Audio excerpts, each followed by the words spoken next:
greatest to surpass the Hokage! Someone who doesn't care about their friends is even worse. Naruto, I want to fight with you too. Bring back Sasuke. Just what are you? If that's what it means to be smart, then I want to be an idiot for the rest of my life! I'm glad I made you my student. Why are you so obsessed with me? Never forget your friends. I love you.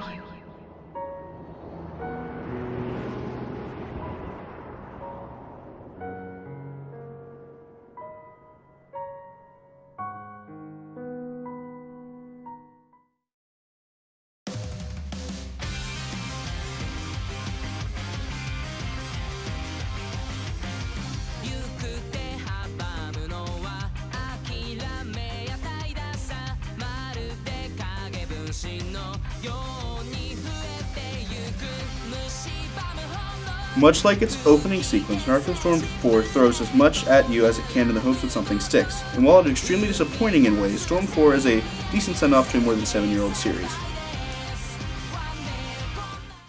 CyberConnect 2 has always been known for their stunning design and animation work that transcends even the anime that inspire their games, and that's no different here.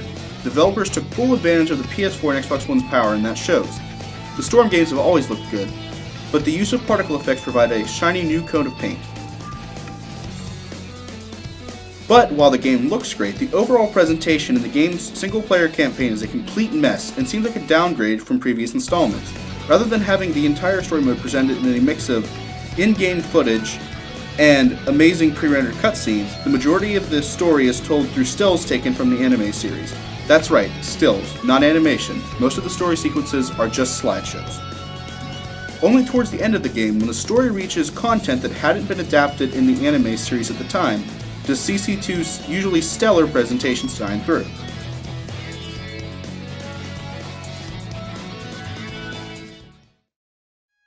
The franchise's token boss battles return, looking as impressive as ever, but no amount of well-animated scenes can save the battles from the abundant lack of difficulty. All sense of scale and excitement is lost when the game treats you like you've never played an action game before. The game doesn't get progressively harder. It stays boringly easy, and to add insult to injury, if you happen to die, the game forces you to take a handicap. You can't retry from the start of the fight or retry a section under the conditions you started with. You have to retry that section with a full health bar and an attack or defense boost.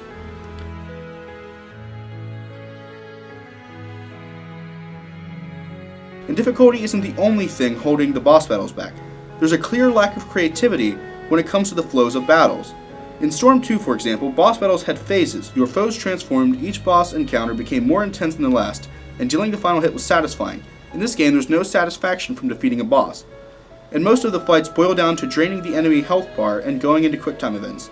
That wouldn't be that bad, but considering Storm 2 had multiple phases and sections, with multiple sets of intense QTE sections in its boss battles, and that was a game made 6 years before this one, Storm 4's boss battles leave a lot to be desired.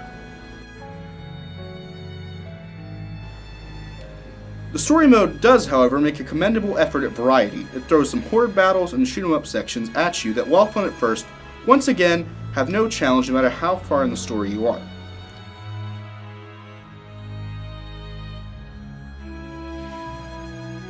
Thankfully, despite its blunders in presentation and difficulty, the story mode retains the emotional high points of the source material. The final chapter of Naruto's story, while a bit of a mess, is a satisfying ending with its fair share of truly touching moments.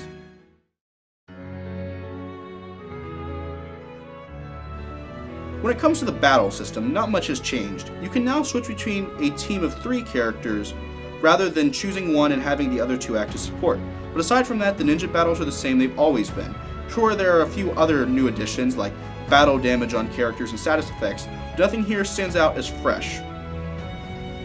The same can be said with the character roster. There are nearly 100 characters, and most of them are ripped from the previous installments with little to no changes. There are a few new characters and a few new forms of existing characters, but aside from that, everything is the same. There are an assortment of modes to battle in, and it's enough to keep you distracted if you're craving some Naruto action. There's even a semi-open world adventure mode that, while forgettable, may entertain those who really love the story of Naruto and friends. The game throws a lot at you. It's like a clearance sale at a closing department store, There's a bit of everything: characters, costumes, boss battles, horde battles, shootouts, and an adventure mode. It just doesn't focus on any one thing enough for any of it to make the experience as compelling as previous games in the series. Overall, Naruto Storm 4 isn't a bad game. Fans of the anime and returning players will walk away at least somewhat satisfied. It's still a fun and simple fighting game with a story mode full of amazing looking set pieces. But that story mode falls short in too many areas to live up to the expectations set by its predecessors.